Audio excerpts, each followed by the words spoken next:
রাজধানীতে ব্যাপক সংঘাত সহিংসতা হয়েছে আজ। দফায় দফায় সংঘর্ষে পুড়িয়ে দেওয়া হয়েছে পুলিশ বক্স, গাড়ি।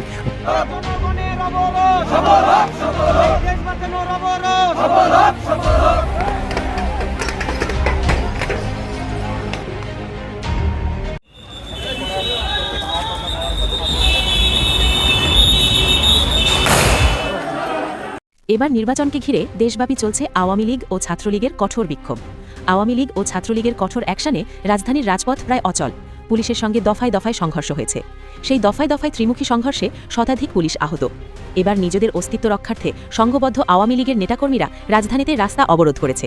বিক্ষুব্ধ নেতাকর্মীরা স্লোগান দিয়েছে, আওয়ামী লীগবিহীন নির্বাচন মানি না, মানব না, দেশ বাঁচানি অবরোধ সফল হোক, সফল হোক।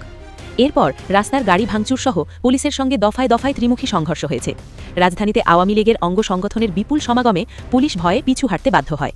এবার ইউনূস প্রশাসন বুঝেছে আওয়ামী লীগ ছাড়া নির্বাচন কখনোই সম্ভব না, এবং এটা তারা এবার হাড়ে হাড়ে উপলব্ধি করে।